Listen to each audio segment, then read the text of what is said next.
na menua Anthony Kofi Inkum Dazi aka Mr Inkum ana menua Kwame Abuaku Dankwamwa the Air Commodore ana ene yesinkonwa ene edi afisem enti ewa ha de na eye oman Ghana na chichiremu ana honorable Ken ohene Agyapong na disuadi ho a owo edema oman Ghana ene yedi eho enkomo unu ebi obabi a send the link ne ma no na 2tvgh na on join e wo YouTube ana say Facebook na fe yedi nkomo na me de asida kese ma Franco Trading Enterprise e bo mra ne say phone papapa efie mobile phone and accessories be our open no matter the brand for any chair Adabraka opposite the Roxy Cinema bus stop eho ana obehu Franco na no mo endi insawoso no mo so intimi mo aw omo digital platform no so call Google Play Store and say App Store abetimi download the Franco app na wa no mo edidwa ho digital platform no bibia beto ho bia ma 40% discount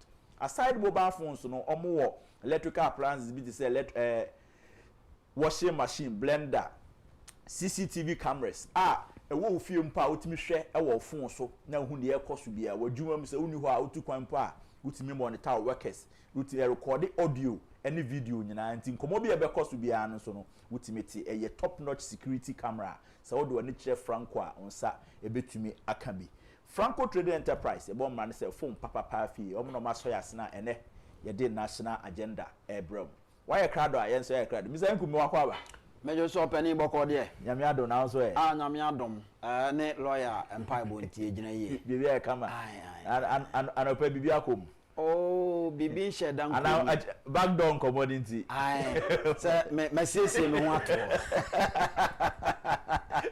the Air Commodore bibi aboko yeso adom me ho na so e nyame adom boko anopa na me se wo badwuma wo fire already on so pa me say and enkoma mudi and so very very interesting yeah enu extension a ye di nkomo ye hwe Honorable Ken ohene Agyapong ensem bebre na wanama wabontoa way back 2023 abro sha ase se opese o DMPP anim no na ni so ade hu bi wo ho a odi tudwa na oka nkrofo nso wo mo version o mo ka but he has been consistent say the opese oye no he is not moving away from it enti ene ye ni hu nkomo na ye nhwe Honorable Ken ohene Agyapong ne nsem a bribia na ohia MPP fo a odi tudwa na Ghana fo no forum bi obekọ no so no odi tudwa bako eye the industrialization agenda sida be ya Ghana ya nkasa ye betumi aye ye nneoma na ye biebie industries a ebe ye processing na enko say all the time ye tikodu a na de akoma obi no wadi no de bia ye odi bia product no de abra ye tikoko a na ye de ko ye tubanchi a na ye de akọ na ye de fufuo ni gari na ana ye di ye nhwe Honorable Ken ne policies ya odi aba industrialization ne job creation ana afi so no ohwe how even some part of the country they betimi generate ya ankasa ya electricity msengu mame mbra ho wo the policies we dey akire a when we hear Honorable Ken say on MPP for share na so mudi nkomo na the other side nso criticize ya aya na saying na offer opani ma menna wase na yenda yetiefo ne yahwefo nso so asese wo mo enya dagire na afi wo mo kan ho ama ye di nkomo yi me feel say eye oman na ni suade hunu ana ye nyina ye hwe se ebebem enra me begina ha ye adwuma bi with regards to new patriotic party amanyoku na nkasa eni suade hunu ne botaya ekuta no na udie no eto ho now the Ghana nso so de eba beka ho a na chesa say MPP no ene Ghana man no ewo I mean ewo twaka bi ewom. Now talking about Yura Kennedy on Agyapong ene na ni suade hunu brofo a we used to hono sa pepe net he has been consistently consistent o sha ase se o ka ho asem enye nne unim say before say Yura Kennedy ebe contested to become flag bearer for the new patriotic party that was just 2023 but before somewhere mekai say only David Ampofo that was in the 2000s time President Kufuor president no and no sha say odin around 2007 man ni din komo na oka ba besi so how are yenye bold enough to make sure say yebetimi asakra enema ni ewo Ghana ha na yafa ne se de ye niama no ye de saa o mi dware a me de sapo ekomachi mensa no baako wo fom baako wo machi na me de atwitwi machi enti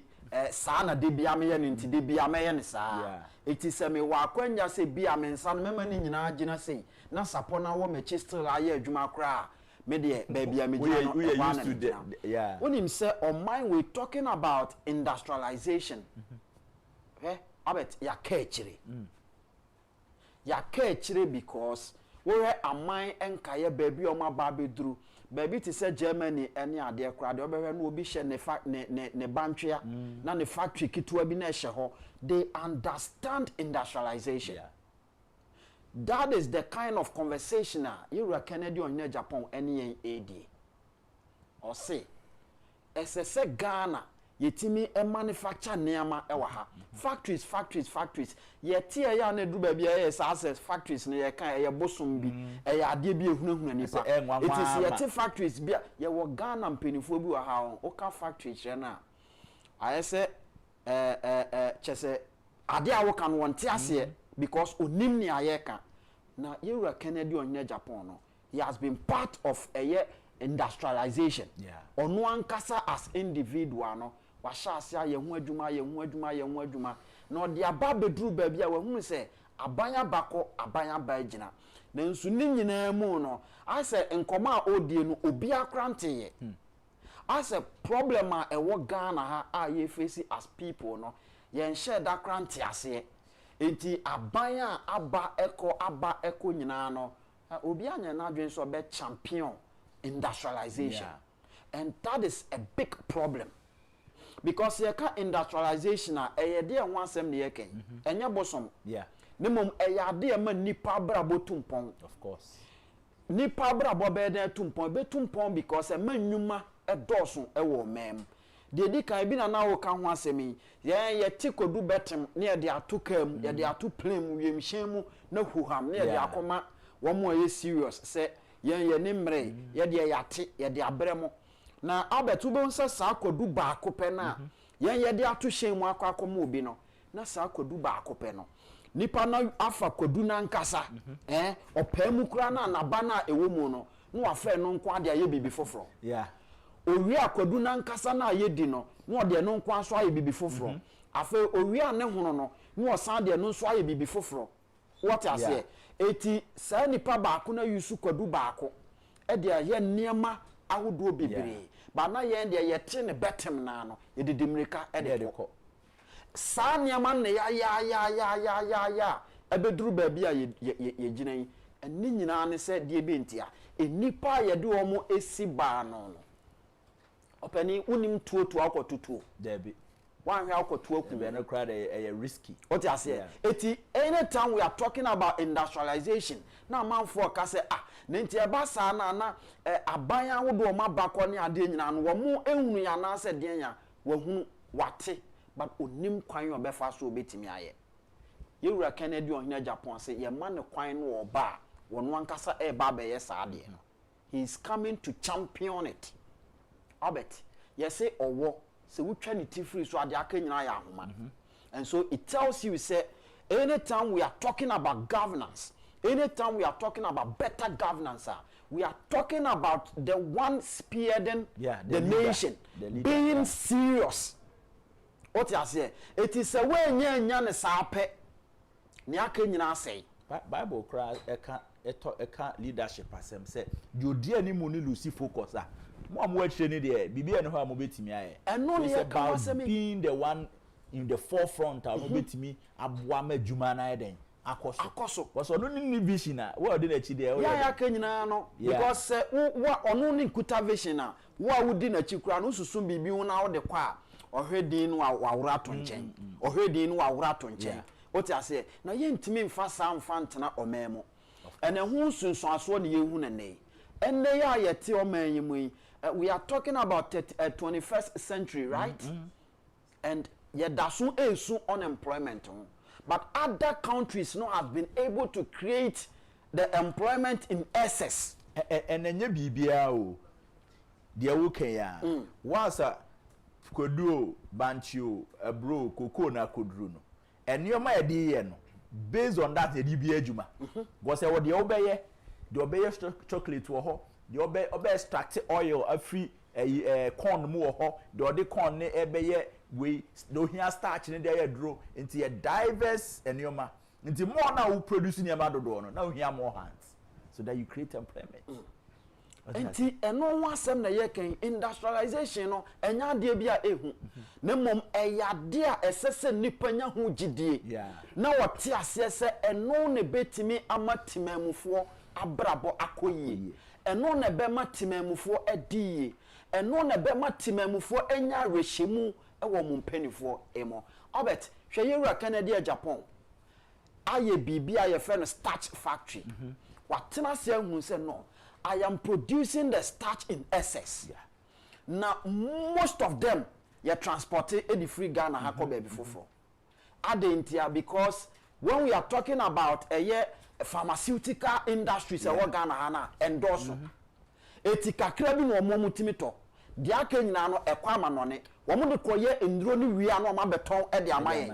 Na ne bo no ye na ye tu adwuma ma ye nyina aka. Enti adenti ne yentimi nye bi e wa ha. Enu nti na Canada Agyapong affairs na ni so say no. Se mimi produce saade we. Ni ye ton e de mama no nefo. Na ma no nefo no e de ye adwuma abeton anya mfaso afri ye ho de a. E chese sese ye nkasa nso no yetimi dane no enya so mfaso. Enu nti o say me ankasa I am going to lead it. Though I am not yet the president of Ghana, but I am going to make sure say when we are talking about the largest pharmaceutical company in the whole of Africa, yebeka se ewo Ghana. Eye wine a champion eye Canadian na Japan. Oti ase. But san yama we nyina ne betimi abamu a obet ye ka no kredi. Obi a wondi no kre entimi fa saade we emma. Because undi no kre emma wankasa ho a untimi ndi no kre emma afoforo. Enu nti ora wo se nyankopon aboa me de mene memma mene mabusua ye gina ba bia ye but omo aka ne womo ade a chia ne omu bedi kura omu ni ne kwan be no omo so be fa so omeko omanim ni nyina egina employment so etisi betimi employ nkofo de a esese etimi champion industrialization no esese making sure say betimi abaye adwuma e wo Ghana this is what we call industrialization. Sa setup in it's owned by Honorable Agyapong. Okay. We are one of the factories omo air plastics ne take away packs ne ade whatever. So there are certain things you say production line saying that's what expand it. Now nearma wo boss we starch ne pharmaceutical we nyina I mean the Ghanaian feel proud say what's in the chrome adwuma akọ in obi chrome akoya akutua huge start akọ rent no. Sanya mani nyina Ghana ban sabeka ebi wo Ghana ha so and until say you betimi aye saade no enya de a oman ne betimi akọ now talking about this factory ya eda ho a ye nyina ye hwehwe momununtum and na Ghana forma and eye adwuma of course until we are talking about employment unemployment rate ye de ya tena ho ameno nso aba be ye problem Ghana ha yes, on my our unemployment rate. But me masemo de bia me can say US citizen. Ebejina catch me say unemployment rate akosora.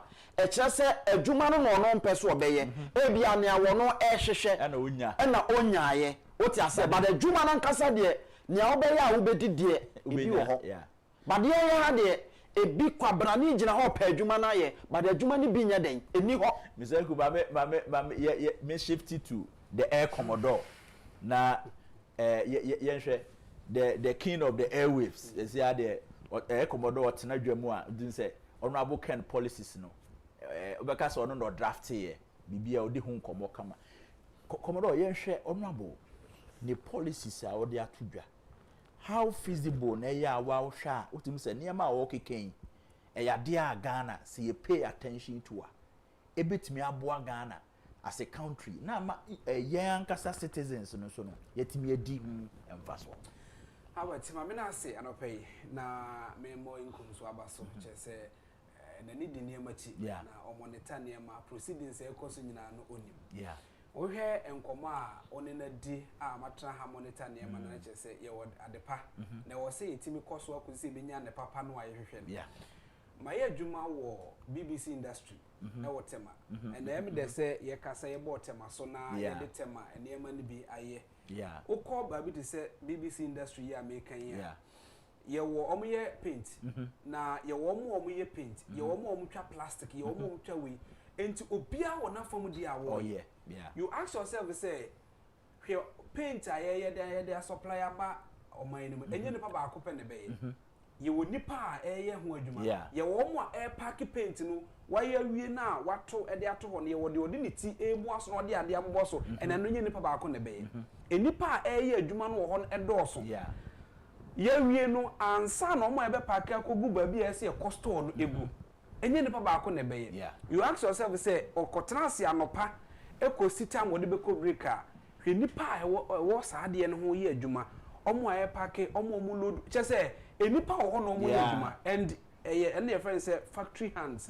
and I say ye pay workmanship and I say work load no e dia bo enipa na e you ask yourself say ye betu koya free ha koya saade no wa abrochire ye wi omo atete tax na ye kaka ho nyina de aye na omo de ayoman yie na ye ya asentu akwan akọ ye na bi say sinti ye mpanimfo a omudi anim wo ho anu no obi di nkomo so wokọ ti o ye no obi di nkomo no no reference say wokọ no no aka kire obi say bra wokọ ye no e di na wokosua de bae ye sika aso man ni sika tax kakra ya agene na ye de maawo e na we tu kwan akọ no wokọ no asa be ka kire yen say wokọ o ya no aka say you can't do this in America that is right na wo suban na de tegana ya America fo suban na wo da no what you say wokọ we yi anu aboko ni di akire wo omo wo say e wo nti bra wokọ ye kwotena ase as osoafo wokọ ye kwotena ase asemna hye bedwani wokọ ye kwotena ase se wo ye nipa sumasi nti ofri Ghana waba no e de na wode wani hu ye esusu ye de be na hu ye oba ye no beduru mra hye bedwamu no e de na wode tu committee anim ye wani mu nyina nipa wani mu nyina wo man mu nanso aka de do how I know say how e de be ye no e na akwakoye o how de ama yen as oman enti se enye opani a wo no e de hyehyede we nyina e ne hyehyede no nya so kofa firi ba bi na e wo ye na ho of course niema ye kan nyina wo ye na ho na ka kwan e be fa so e de niema na wo ye na ho no be ye adwuma yesi se wo kwoti aduro na wo tieti obi aduro se na akwoti e bra ye sa niema we nyina no e ye enwuma nkakra se ye ka adwuma na ye obi susu se ye adwuma na wo se ye kakraka na ebia besi ho no obi ehunu mehwe kwan ye fa so ana ye ice cream ene nipa na de kwadu na ye ice cream onipa na wadua kwadu no asokuani no wonum se odua kwadu no dodo why because there is a company na wo ye ice cream obehia no kwadu etu bisa se den cham no de 1 acre ena na edua no oton de ma se bebre ne yedi se kwadu asem kwadu ni nkate no a now obetrem say because you were factory that's gone beyond the edu table so it is hard there obetrem and before so wo trem no enye na ho de nkwa no de trem enye ono nkwa na etrem enso behia workers good worker no be ba mu abeboa anytime bia so obetrem bia no therefore say ya do no nso keda bi sade ne ma ekwemi ma adofo se ye mra ene na che say ahia na mekọ eje so okohia machine why na ye machine aba ye wo company ono nso eye machine therefore sa koduru ba bia nipa na tremu a eye nhyehyɛ ye okay ma mekọ company ni ho mini company ni nkọ hyehyɛ wo de o ma me machine be se miensa na enan a metimi de atrem ku adwuma nim enti matimi de tremu a de wo kan that is a value chain na create che say what's the point obia benya na de wo so it's not even factory ni keke na oil production no driver ni kro be drive asesa ne ma na me de akọ factory ho o ne de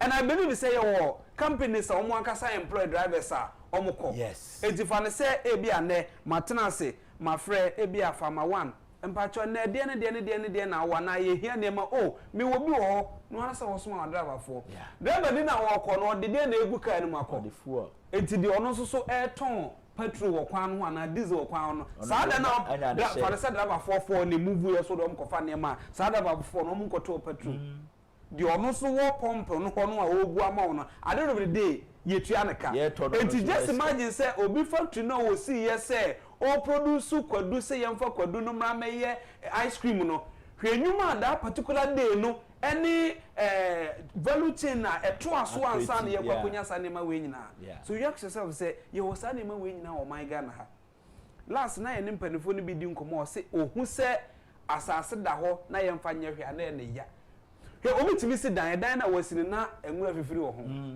dan na yesi a plaster no ba bi kakra bi no a ekwan be da ho amframa fa ho na enwura fifiri wo ho so nyankopon hira o my Ghana how much more asase na nkasa say de ade ni bewura mu but I say ye no aya kwa say o ye hye coat motai ye hye coat motai na ye hye coat motai na niema no so buo saa edu so bi free ba bi no oba no obeye na eyiyi say akwa de ofiri fa na eba ana akwa de wa yesi akwa da bi de won pese o de be ye adwuma no ono de ye adwuma every day na okọ no ho besi abo ye tie nyina no be na so obi start na de kakra bia insese be encourage ni ebu na bam at the end of the day no I say nipa na de be ya akọ ni mu na wo kọ no ho besi abo wa hye coat no kọ no ho besi abo that is the o man the day enti ononyamfo ken say wono de saa ye be kọ IMF akọgigi say sika na daachi ye nchirima na ono no ma na memema abetu asa aka no so obedi o man ni mu asa de na bi nkoso now obisa say ebi nkoso e kwa be na wo fa so e na wo kirewo hwe na me discuss bibi ana e fa poetry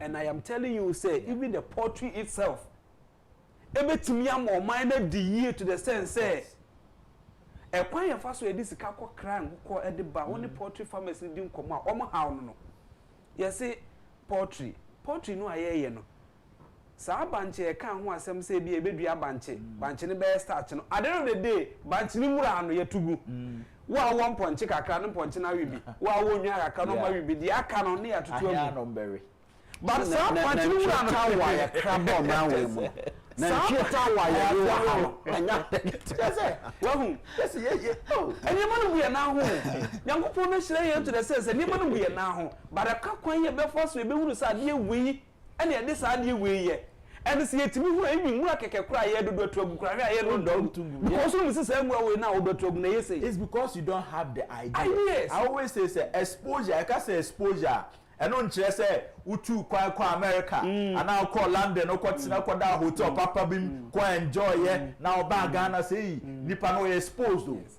Honorable Ken ade ba ko pa me pick if no say Honorable Ken in two kwan enko emma without asking questions, knowing what the people are doing.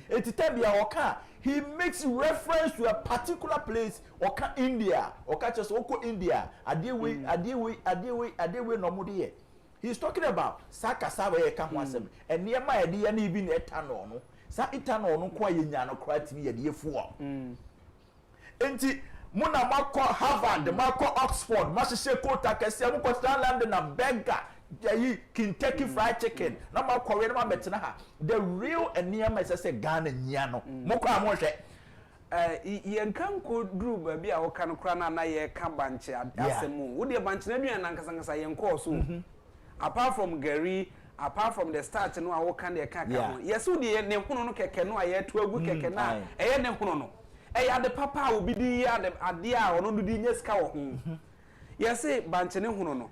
Utwetwa mu nkakra ye wo kwan ya do be fa so a obedra wo dra wi a ye sign the fra eniema e de mankokodi e mankoko ye kese so wahwa se wudwa banjigu o ye wo fie nkokọ you know se wudwa banjigu ha obensa akokọ no oya no de niti na so soso no wa bitibiti na nketenkete na ewo mu na ebebubu aba no na odi you ask yourself say sankete na odi no anase o ekoye de na ama onim de onya free mu nti na ode ye ana wo soso se obedi enye se bia onya me nko asa akeke ya no nti se wo nkokọ bebre a o me ye poetry na se ode sa na ma we nyina efra ye adwonwo ye ma me no ye nwo ye bo adwene nyina wie na ye wie a ya chimi ye nwo na wie ye wie ase no ne asesa koto agu da aye cake ne asesa koto agu and so at the end of the day no sa cake ne de fra eniema ya emakoko edia onya hoden odungosi a woto na kesiem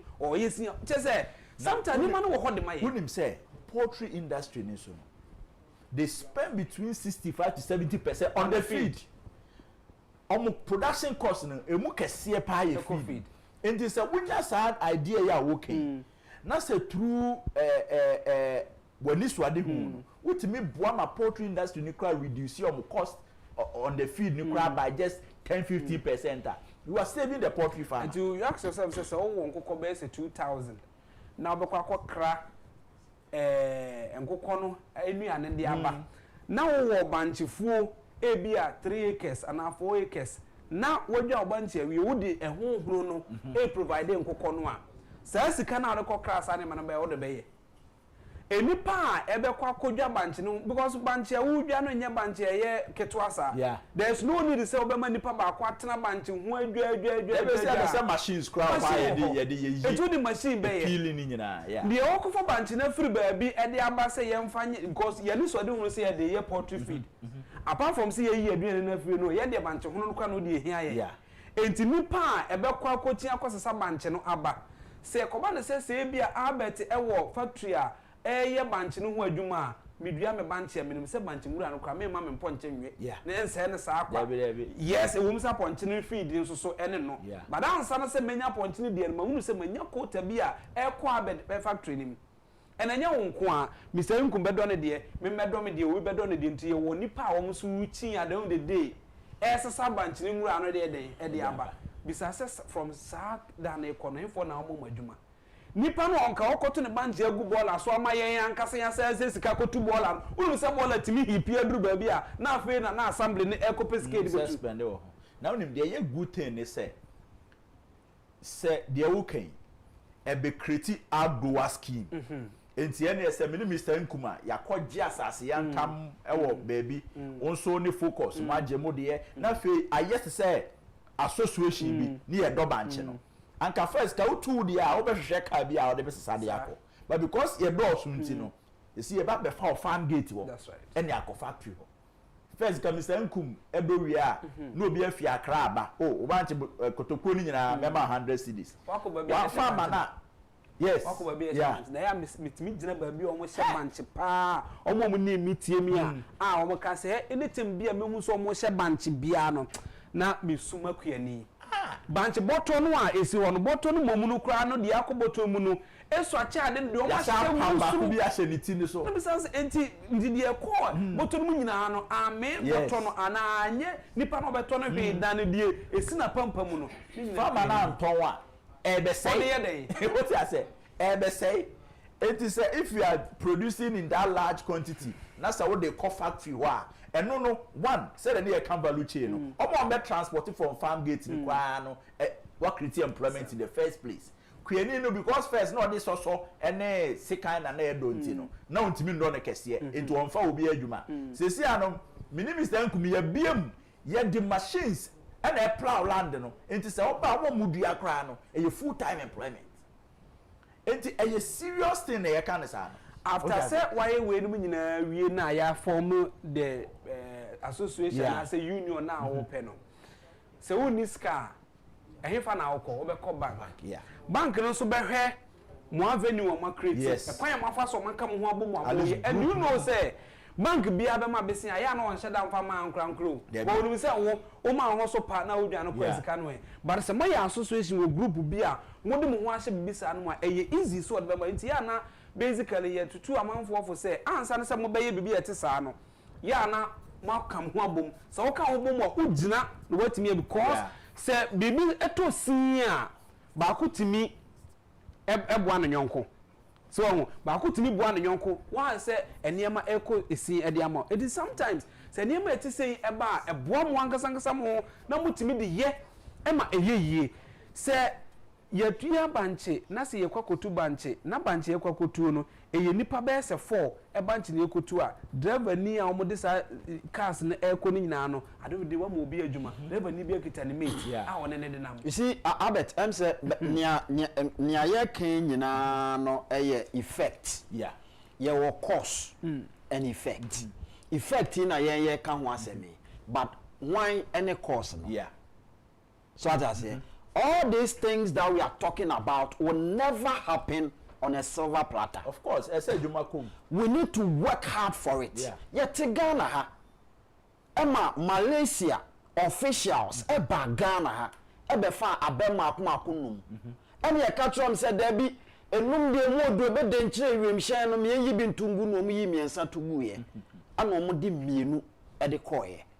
And Ghana buying at that time, it was Jerry John Lawrence.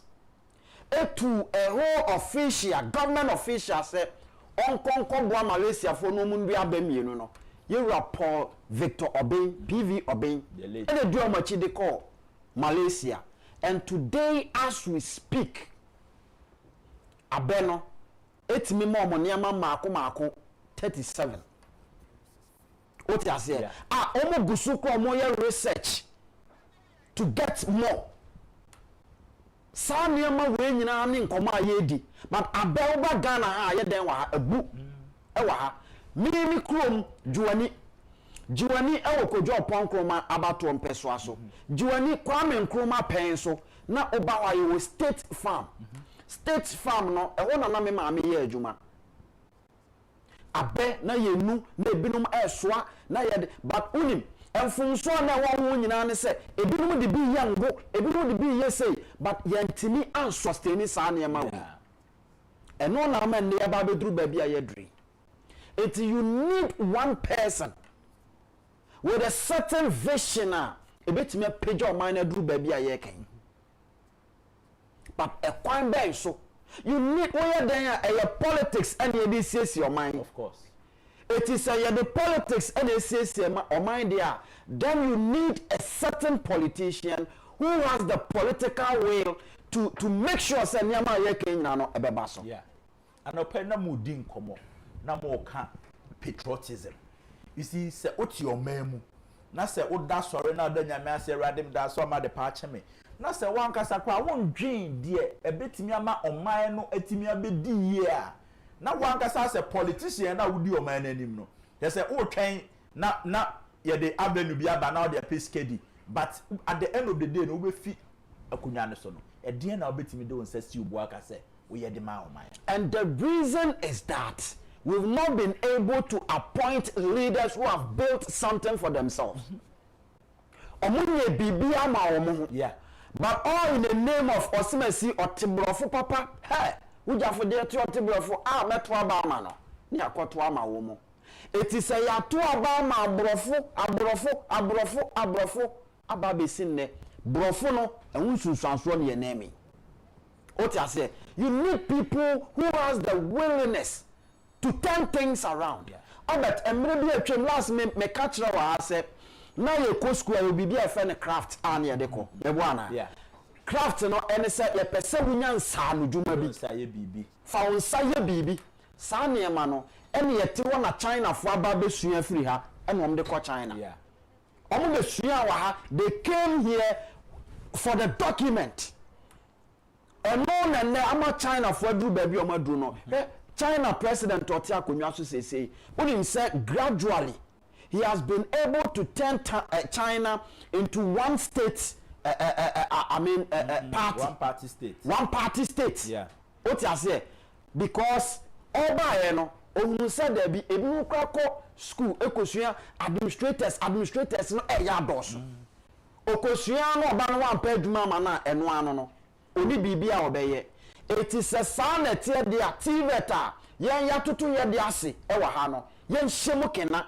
Oti ase ena obehye mokena ena ama China fo ebedru ba bi omadura enne udu China no wani etuto from sesi a wo mbenye bi e de ama Kennedy Agyapong aka kire say look ba bi a wi ase keka kono esese Ghana kwat mi dru ba bi a yenya ye mobile phone. Of course. E kwa be na be fa so obenya mobile phone esese yetimi ye very particular about certain areas. Say this area we want to develop this area. And whereby you have a plan, a leader with a plan, a leader with vision, leader on one kasa or kasi enkoye we ya otiase. But baby a yejina say won.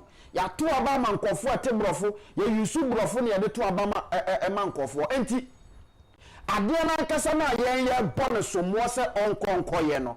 Onti ase enti obeda akwakoye. That's the thing. O se na ye tia na ye kasa say wo kan say Kencity Agyapong entu kwan ko baabi embakwa okobia o make sure so betimi atapi bibi e de aba and Sunday could be so about from the seal about the tenacity, extra Ghana for Emma Ghana for you know who said, be say and obinum aye. Yes, so you will do I bet me aye. It is the campaigner oye. Now for to Mwaka, you could see that Kennedy Agyapong is never an ordinary politician. Said the Bible can say. Yes, so can ya yam fan shet can do as Nemo ye disi Diana so not ceremony penny. It's a clear case of honorable Agyapong. The idea any be bia a one it ni muno on fan suma all the time. Even the little opportunities when GHS won't put their casa, he shares his vision with them. That is why honorable Ken all the time tries to obey motivate him so that what ye papa and nanom we will see the light. And that is the driver honorable Ken Agyapong agenda no. You see, by this time, Oma crossing almost 70, 80s, no yen but yeah, ban. And Korana, almost by no more university. No. Those are the people I need to inculcate this sense of patriotism and industrialization in them. Na oba, ye ni hunkomo no. Ono no be university no nim dada. And now for no better application for that share but obetimi start BB to attract an investor be say obeboan. What I say? Say Albert Semitie won say me a okan ya na opebi o ha me bo Professor Lumumba voice. Yeah. Utie nsem a papa no kan din no a o say ye to aba e de you ese bra be du o man animu a na no nche say privatization of mine wealth fabra wo ye de amount ye de ade na e sha won say improve e health abaso o munim improve e agriculture na nyese bia e beto aba ma so wa che o bitimi ka me ma di mfi ahe wo mramrase bedwam me ma di ahe wo mramrase bedwam ba fa so bia ko be mienu ana amiense bia sa nipa na de wo ye na chen wo a wadi mfi be du e wo mramrase bedwam ho enti se yeto aba de use a yesi improve wo sa de na wo che wa ba mu a yesi improve de wo ye ya ye pe no koso ana ye na fe kwa ase ye fa ma ye hwe yaye we no nyina chi awie no aya na mabru peso mo ko mrashe bedwam ana so peso mo ko politics why because no me say me kokofa politician how the easiest way to make it yeah but yeto aba de you ane no nkire say hwe ye kai ye wo mpanifo de bi wo ho ma prayer so me ko mrashe bedwam a enne ne ye hunu om so mo mrashe bedwam ho mo nche da nyere ye wo Ghana fo mabru ni bio a wo sorry ye press conference upon press conferences a na omo ye edigu aban bi so enne omo nyina gu mrashe bedwam bi sa se de na omo ye because afedo omo mo akwa align to yeah ni ye kanu ane ye se enye no eno na omo so call ye omaye we can name them and ebetimi abobidin e dey aye example say wo hwem krofo we ni pasumasi no obenten na press conference bi kura bo onyum e fa ho bisase nipa na obo onyum fa ho no ene wo mra se bedwam de no wabeka and ade no what is what che da gina baabi aye press conference say ade weni me kan me ba ya maba mra se bedwam weni de mabehunu ebi asida ebi nsida because okoye wanya kakra de afa no wono de watimi apebi ni we oso de okọ na ka onu anom ye aka ne de na ye anade na aka enu ntina professor ye ka kire o se ye to aba de yiwa ana wache wo abamu no ye se bra be improve bia na ye kan se bia ono nyamfo ken ye to aba yi no ye pese o mra no ye de na ye so o meye o me improve o agriculture o me improve e health o me improve e education for my se o improve agriculture de na wo ye wo ya de na ye dua ne ho se ye hwehwemu na de weni betimi aye o course CSIR crop researcher wo ma ye all the research BSc ye bia ade bia wo bia se ye bia no ya ye aka kwan ye befa so enu nyina ba down to mfidinwuma research bia wa ye bia no ebetimi de bibia bere on eye adwuma fidi adwuma na de beto wo de sa de no be ka wo de aba because o ka we bom se ebetimi de ese no ye mpoto no wayuam ana ye mpoto no hefa na abeya de ko ne wo se ye de fa abefo bi kwan so ko ma fa me ko poku ase so poku ase afiaman ukodu ho no mo a ye wo crop research institute ko hwe ehyenwurem you see ukohwe ba bi e shepa ne se ne enwura atwa ho ahia ebe wo nwanwa senti oman na ye timu no wo enkran ha na ye wo no crop ben and ye betimi a research because ehyenwurem oti ase Yes, animal research. Animal research. And more would associate show mumu, and more will cry, maybe a say, a be say, institution and Cassandra, yes, ano, Afiaman or Shimum. What you say? And we need people with the vision, clear cut vision. And no more, Obina Kamu or Martin, so Martin, Onyaku could roll soon to Antimi and Busahu question. It was one Casa on Tiasi. But Canada, Japan, when he's talking industrialization, you could see say papa no otenia say he's so practical. Oko your friend saying achimansa. Of once I be Albert oko re emu ankofo dua e wo ho. Say kura no abonkofo anum. Because emu nankasa na wadua wie kura no nya atofo. Atoni na oba no ono na de ne bo e de ba. Etu ukure no upo umpo. At the end of the day, I don't know what done. And you'll be in a condition fast. These are things that Canada, Japan, say. As a set of minor and a first in the so not a minor a yen to 2 year a beboa. It will run a campaign all year. Baby, obe drubiano, unimnia, and why you bet media developing that area. And he has said, say, he will use agri to feed Ghana and the rest of Africa. But agri keep in America, it be no to so. And that's how I'm penning is so. What so, but the shame. It's a vision. Nana go down to akufo-addo crab by the own say my odia my young concosi your friend is saying young concosi affordable housing be my men kakra. But institution nankasa says so yeah Juma a bebwa Ghana. Emma talking about a animal what Ghana ha a be your munshishemu aboa we aduane we necessary de ma no aduane we ye benya we ye betimi anya aduane ne nkwa ye de be ma mmoa no ne factory ni nyina no create employment. These are the things that we are looking for. And yes sir be ye catch yourself your mampani a na kwati wiem ebre yen ka se kofa nyankopon fa ne braha ne mom ye se eniema nketenkete bi a nyankopon de amayen no hunu so mfaso ma wani emra so ma wadwene emra so yehu bibi na mwatemamufo yebusa we ya yebusa kese bi bisangum se ohwe kroya etimi a already nankasa no utimi hu se yebo mmea bi wo ho a ehɔ no omo yeah like the food basket of Ghana. Offer Afram Plains, the Accra Plains, and the 5 northern regions. And we are near few hot back Ghana.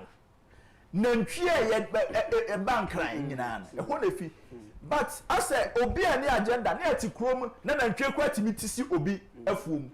Now I mean in your men in say no. You see from northern region wrong. Yeah the nantwie o the upper dako Kona kwatena Winneba Junction. Now the number of trucks are omodi nantwie and nantwie ebe free northern region abesian twem akọ Ivory Coast. Can you imagine? It will shock you. But yet ya nantwie board den chen bibi. Oko ba beti say Afram Plains a omo cattle ranch e wo ho a ho no ya hye say yemfa saa nantwie enkogu ho. And as I say yetwa to de ama omo nya asase ketewa wo.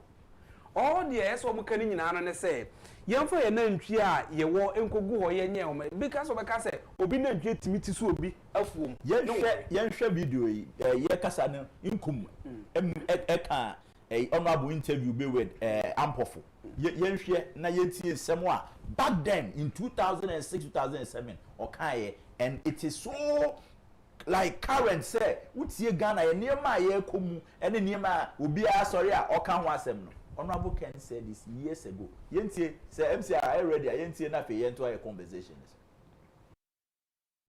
Agyapong, the entrepreneur. This was a projection by Honorable Ken Agyapong way back in 2007 in an interview with David Ampofo on a national television. If God grants me life to 70, I'll do wonders in this country. If there's economic stability and political stability, with no vengeance, nothing. Let's move on. You'll see the number of employment I'll create in this country. Let's take a look at it today. 16 years later, and Honorable Ken is not even 70 years as we speak. At the heart of the Free Zones enclave in Tema rises the Platinum Plastics Company, a new industrial pride under the wing of Honorable Ken. From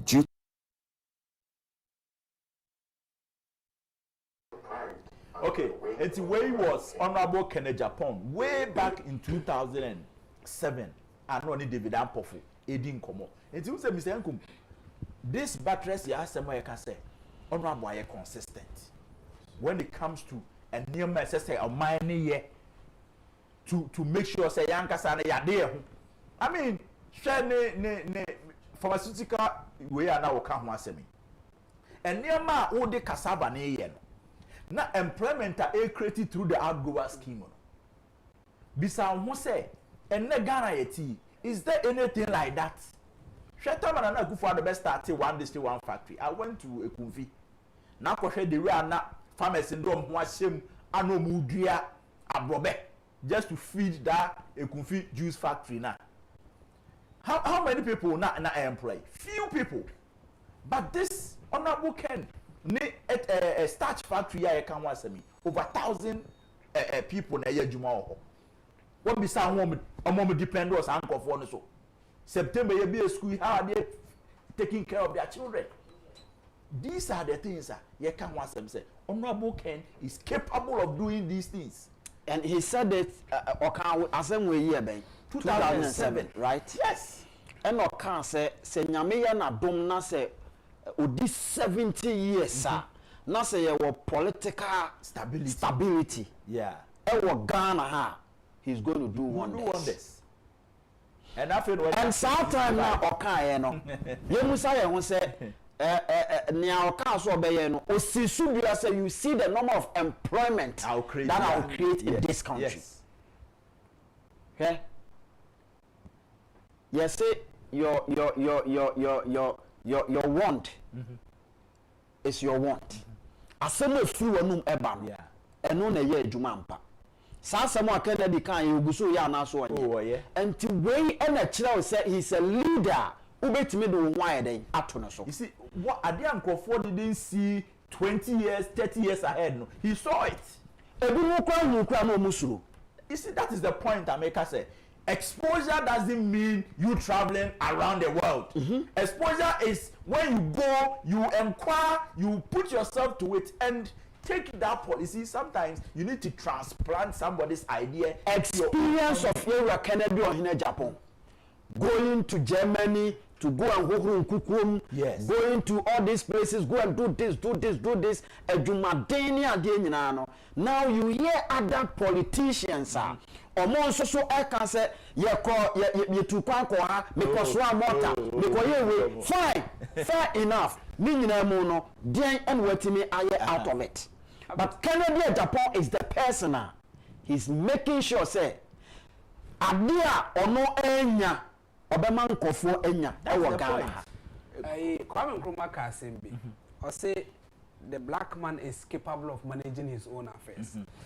From time immemorial, amampanifo yenye omu nyina no. So what translate tie de Kwame Nkrumah kan and the percentage amampanifo yenye omu de abre yes still. Any mpanifo omu abedi omu so still Ghana and any Ghana ntimi black man ntimi manage their affairs no. And I am telling you say per de ye hunu pensem a Honorable Ken aka na Ghana for Nyankopon ya adom eka ya koma na ye de omampani ba. Then you're going to see say dear Kwame Nkrumah ka eto ho a wokọ no ebetimi abam. You see say the black man is capable of taking his managing his own affairs. Yes. Tie dia ekọ ni de nsem a wo yi. Emfidi a wo bi and I say emfidi nyuma wo bi enyuma ode ma amanfo e kire say with all the ye kan leaders aba abetwa mu ko ni nyina no obi no watimi ameki sansem we any the reality of person ebam o man we be 68 years o man we ni me maame yepe what you say and we will not be able to even differentiate our nation's capital from that of other honorable cities. Honorable Kempe is the politician. Waka say if there's anybody's record that he wants to beat in this country, it is Kwame. And you see, that was the manner. Not to miss any vision, any agenda, a drive here. It is said the Honorable Ken come once. You see, one good thing, a man yet there on Honorable Ken's side, they say, on can assembly say, a will paper so.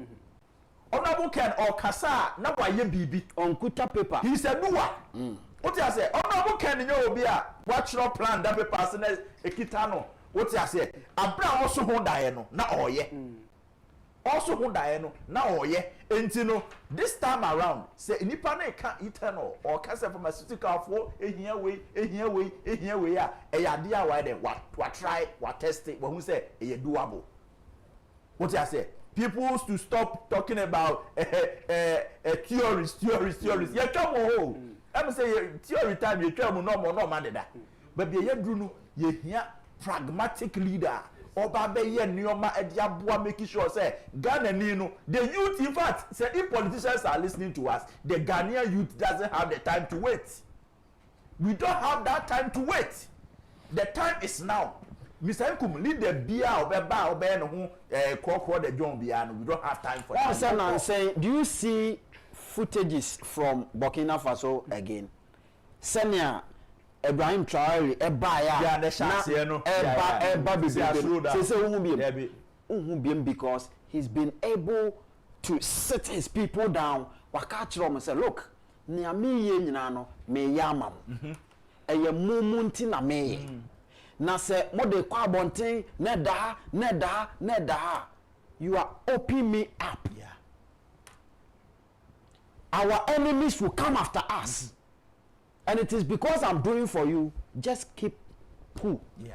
Bibia ye bia enka but coming na ye nyina ye. And now it is his people, his own people who are protecting him. Yeah. And go and see the kind of rosa yeah. Ghana hana ye won and saying aban e the drill machine bi e the aba.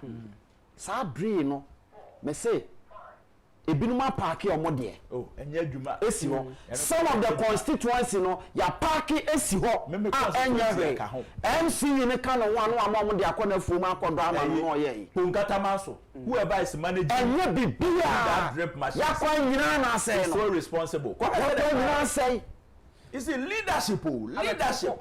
Say Abetifi Technical Institute. A technical school. Aptech. Yes. You were auto, you were mech, you were electricals, you were electronics. Sounds now called Joteka, St. Joseph Technical. Kota for. Sound crofo winina ego. Yeah. Mean ka KTI for so dear ho. Yeah. ATI for so dear ha. So you have the technical people. Ah, woman you see and dear. Oko babisa magazine, car ne bar, omwane kututwa. Now why the BBS some year. Me no tia say o car essay ya. Now what drive car na say what they call and our pia car na what frame mechanic say o me.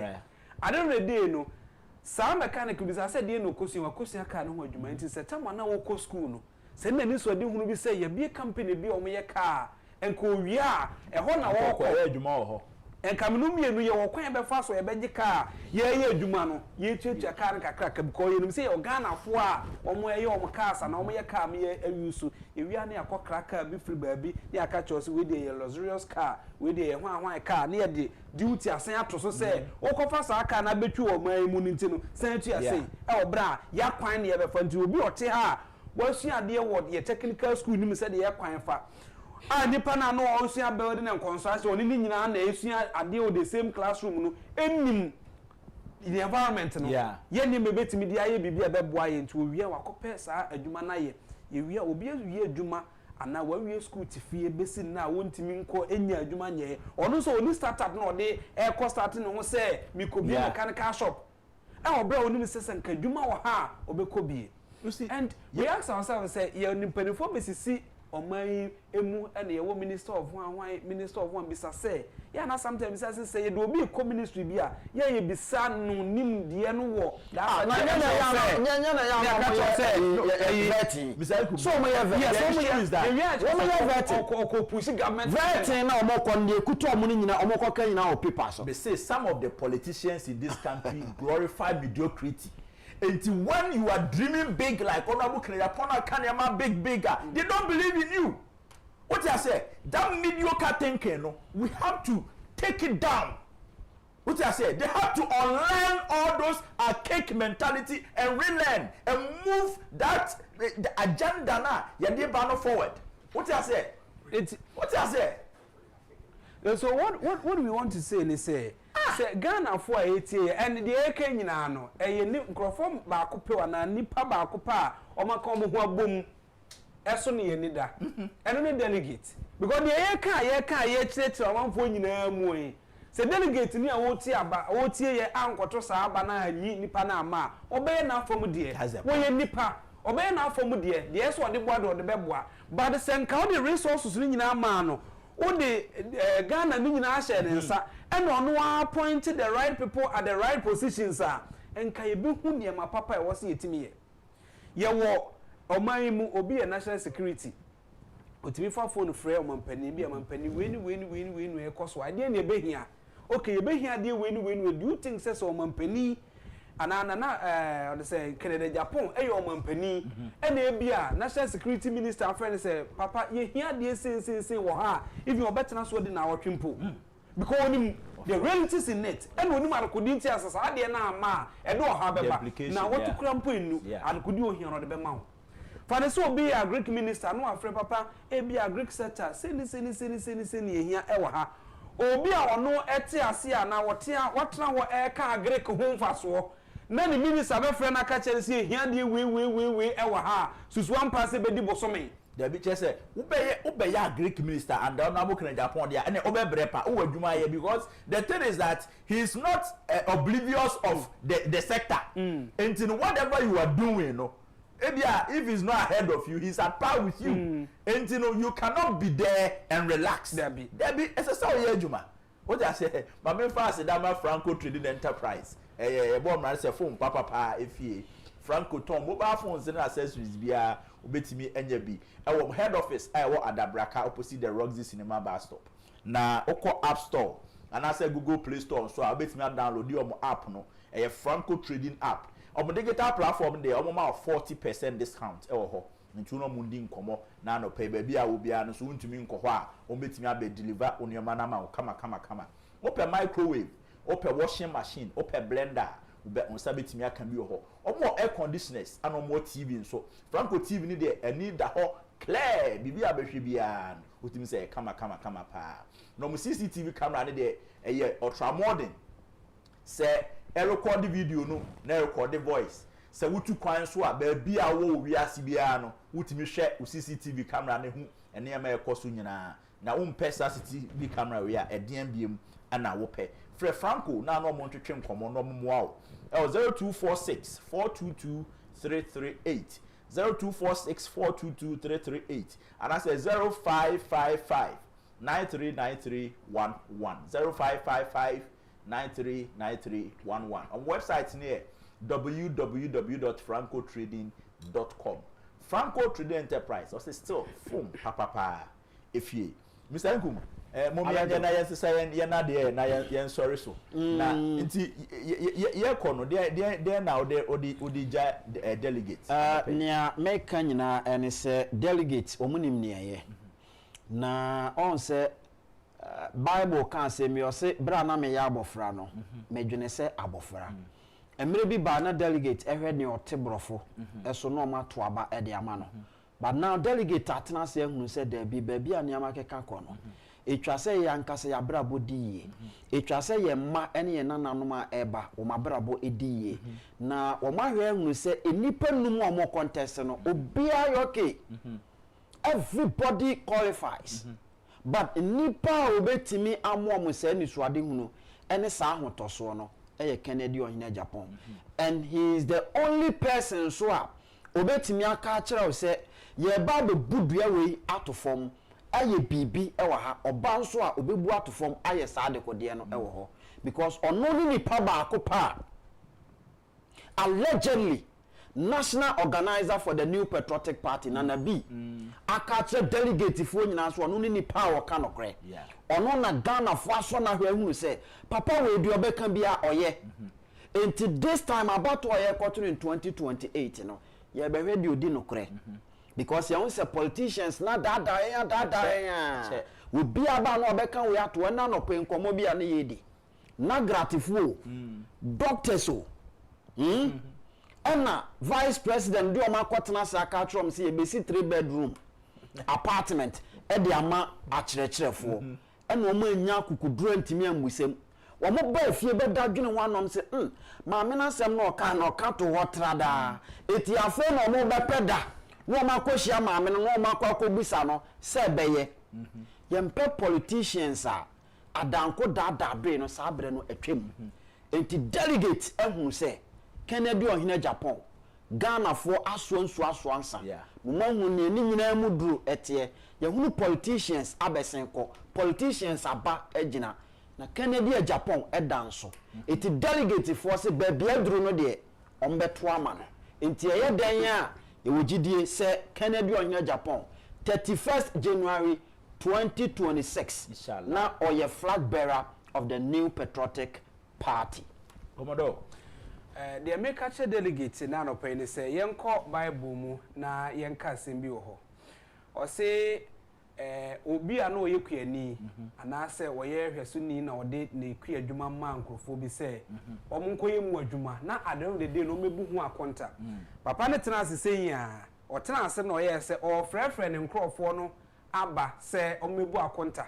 emfa ma no now ohwe ya na omuma no osoma na paafo bi se munko na munkoje niema no emro mko ye no nipa na omo hwe efo no so kire apaafo no kunwo oye na so ke ne sa de ama me soma miame doba ebia na miame doba edie omo de obuo na ni die ama no na de ese me di hunu aba no me de aba ne ba no so omo yes okay ne we na da cha obedi ade se free ru ani ni hɔ a obedi ade nti ono so yente no bi sa se bible bi sa se susu ampa se de efo ne ne de ane ba ede na obeya paafo no omo wo abonte omutie no we so ne obeya omse we so obeya omse sana MB party no ene de ye kwakotu yaye hweye nipa ye ma ewo fie so obaye bibia wotea no omo koto aba ne nyina no ebinim ba ene no abokan de oye sei ene oye gidigidi ene oye sei hwe wo adwuma na oye adwuma na adwuma a oye unim adwuma ne so no obi de lakadesical movement ya wankasankasa wo nipa ne adwuma kwa wotea yeah because say utie nipa no panase ye wo hai na the direct camera the owosro ha na so wo MC a rehuru say no ade no waye be paint onim say de ese oye the ote wo direct na ye no oba betia no o twa na ase obra nipa na okasa no opo ba betia no iti ye wo nipa wo fie mpo no se ye meye bibi na enya ayetia ye ma no how much more than say bia the who amanyokuo no eye bibia enye ne nipa na eka a chance ade wi ayeye na sunsunsu aso ni wo se okasa waka nokre waye sei so wo nka nokre ni nkyere wo nua no na hwan na ba waka nokre de a kyere no sa na delegate ye ka kyere wo se ensem a wo ka ni nyina no eye niema enye a entwa yi a papa ne ba obeka no na ama obi eka so ni ondo oye sei ena ondo oye sei but de me ka kyere se yemfa nokre nto na yenkoto aba a ebetimi aboa no wayi opani no a Ghana fo nyina apɛ no ɛna bɛboa ɔman ɛna ɛbɛboa ɔman no me ne Mr. Inkum ana the air commodore ɛna ɛtena ase a yɛdi enkomo ne me nso me din ɛyɛ Albert Asumani wei ɛyɛ national agenda aha ana yɛdi besi ɛda wa asese ɔdo afidie ɛto ɔman 107.1 FM ana na 2 TV me ka o sɛ nyame adoma awia ɛbɔ 2 o'clock a Mr. Inkum ɛne apanfo nso bɛtena ase ne adi sinipɛn ɛde abrow your hottest afternoon political show on Mass Market Radio enti nyame adoma make a date with Mr. Inkum ne apanfo ni nyina na 2 o'clock sharp na adi sinipɛn ɛbrɛ your programs aka nyina nso ɛtoa so Burundi is taking over your radio and on the 2 TV so programs aka nyina nso ɛtoa so nyame adoma ɔkyana pa yɛbɛsan hyia human beings just like any other citizen of the world. And whatever Americans has done with a question of time, we can also do the same thing. We only need to be determined and stay focused that this is the way we want to move this country. I mean, you see somebody building 2-3 bedrooms. Well, that's his level, okay. But listen, we need dreamers. We need dreamers in this country that we're going to take. I want one of these candidates to come and convince me. All these presidential candidates, I want one who can convince me. Convince you about what? I mean, a man who can take this level after President Kufuor's stability in terms of economics and political. He's done very well. We want a step further. Entrepreneurs, a government that will build entrepreneurs that can create jobs for people in this country. But they say it all the time. Oh, my brother, if you are coming to me, I'll just size you. That are you just coming to convince me for today and when you win, that's it? We need people who are creative, people who dream big, people who have vision. Okay? Not a vision that, oh, we've been able to produce 2 bottles of water and it's enough. We should be able to produce thousands. And you have concerns also about